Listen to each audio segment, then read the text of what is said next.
Let's go to Chiefs Bills. We get Adam Schefter back in here. Adam, what's the latest on Isaiah Pacheco?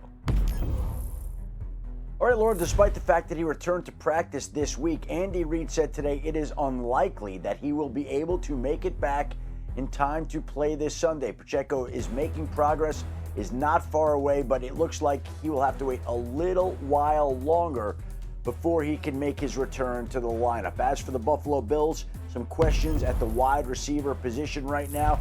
Amari Cooper's missed the last couple of games with that wrist injury, was limited in walkthrough today. I think that they felt confident earlier in the week that he could be back for this game. So I think they're hoping that he could make it back here, which would be a big boost to Buffalo's offense in a game in which they very possibly will not have their tight end Dalton Kincaid, who's dealing with a knee injury, did not practice today. And obviously you could get back Cooper, lose Kincaid. That would mean a bigger role for Dawson Knox, but no practice today for Dalton Kincaid is not the way you want to start the week, especially when the Bills already have ruled out their rookie wide receiver, Keon Coleman. So no Keon Coleman this week, very possibly no Kincaid this week, and they're waiting to see on Cooper, though the signs right now are a little bit encouraging. Man, last thing you want to deal with when you got to face the Chiefs, and this game has massive implications for the 1 seed, really important.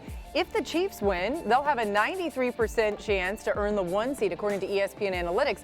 They'd be 3 games ahead of the Bills in the loss column, and they'd have the head-to-head tiebreaker. It's much muddier if the Bills win. Buffalo would have a 34% chance for the 1 seed. The Chiefs' chances would fall to 55%. KC would still be 1 ahead in the loss column, but the Bills would have the tiebreaker. So, again, this matters a lot for the playoffs. Here's Allen and Mahomes on facing each other Sunday. I've been able to go up against Josh a multitude of times, and every single game it seems like it comes down to the very end. And he's a guy that competes, and he has that fire. I think you can see that fire that he plays with, and that kind of goes through his entire team. We know it's going to take our best football. I think that's what we know, and if we don't, we're going to lose. This week? Yeah. It's a Week 11 game. It's no bigger and no less than the last 10 games that we've had, and that's I know the media perception and the fan perception and what this game means, but for us it's just Week 11 for us. Oh, Josh, I don't know if I believe that. Not against the Chiefs, especially considering how many times the Chiefs have held them out of postseason contention or maybe Super Bowl contention. But anyway, Jason, for Allen and the Bills to win this, what needs to happen? I got 3 keys for them, things that they have to do. And if they do those things, we'd always talk about it. You have a chance to win this game. The first one is edge pressure. The Chiefs tackles, that is a weak spot for them. Kingsley Suamataia came in the game when Wanye Morris got hurt.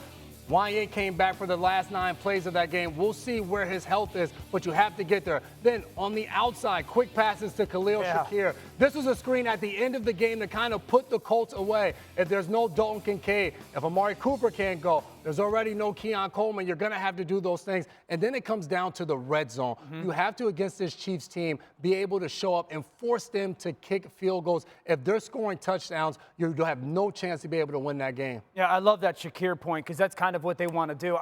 The Chiefs offensively are like the walking example of balance when it comes to a balance of identity and then a balance of touches. There's not a central person that they try to get the football to. When they want to get Hop the ball, they'll put him up there by himself, 4 guys away.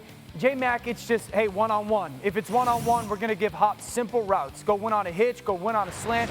Ball comes out, that safety plays in the middle of the field. This is easy. That's pitch and catch for a quarterback. We're not trying to get 30 yards. We're just trying to get an efficient 6 or 7 yard completion. Hey, this time we want to get Travis Kelce the ball. There's that 4-strong formation that's kind of going around the NFL. Hop's away from him. They're going to double team Hop this time. Great. Let's get Travis in space. Again, I'm not trying to get a huge chunk play. I just want efficiency. You know what? Let's get a touch. Kareem Hunt. This is that kind of condensed bunch where they'll just take 2 of those tight ends, shrink them down. Hunt, that ball's thrown at the line of scrimmage, but it goes for 30. We're going to make you tackle us in space. And everyone's talked about this offense. Guys, they control the game. They're number 1 in 10-play drives. They'll demoralize you. Every time they get the ball, you better count on 2 first downs because they average almost 7 plays per drive. You're going to get the ball for about 26 or 27 minutes in the game. So to understand the connected element of football, Buffalo, if you get 9 possessions a game, you're at best getting 8 in this game. More than likely, you're getting 7. That's the challenge that this Chiefs offense presents to you. No, they're not crazy explosive, but they own the football. Isn't that specifically challenging maybe for a quarterback like Josh Allen, who doesn't want to get impatient, who wants yeah, right? It's like, oh my gosh, you get into the third quarter and you're down 3, and Gotta there's make 8 it minutes to go. happen. I'm going to get the ball 2 more times. Yeah. You forced the ball. I wanted to ask J-Mac this because you made the red zone point, because the Bills defense is good.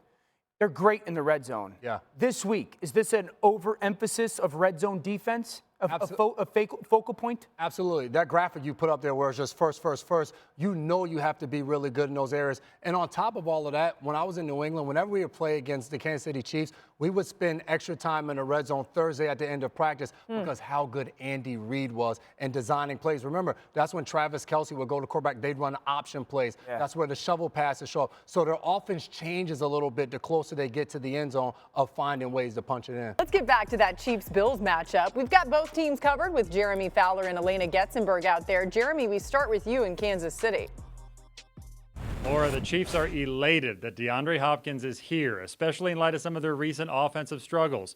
Talking to people with the Chiefs, they know that he's been as advertised with the contested catches, the instincts, but Patrick Mahomes noted that he's got even more open field wiggle than he even thought. So on those improv plays, second read plays that Mahomes loves, he knows that Hopkins is going to get open for him. And Hopkins said that Andy Reid has challenged him to be an even better player, telling him to focus on the concept of the play, all 22 people on the field. Now, those are the good vibes, but the Chiefs know that they have to get Xavier Worthy going. He's had a slow last 5 games, but nobody's really pressing here. Andy Reid said, we know there's going to be a game soon where he has a lot of catches. So Mahomes and Worthy, they've been working off to the side, trying to find their extra splash. Now let's send it over to Buffalo with Elena Getzenberg. Buffalo Bills defensive end Greg Rousseau said playing the Kansas City Chiefs is almost like a divisional opponent.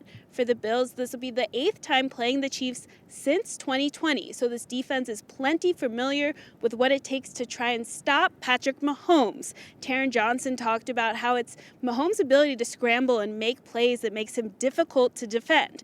Well, for this Bills defense, they will have starting middle linebacker Terrell Bernard, who did not play when these two teams met last in the playoffs last year, which of course the Chiefs went on to win.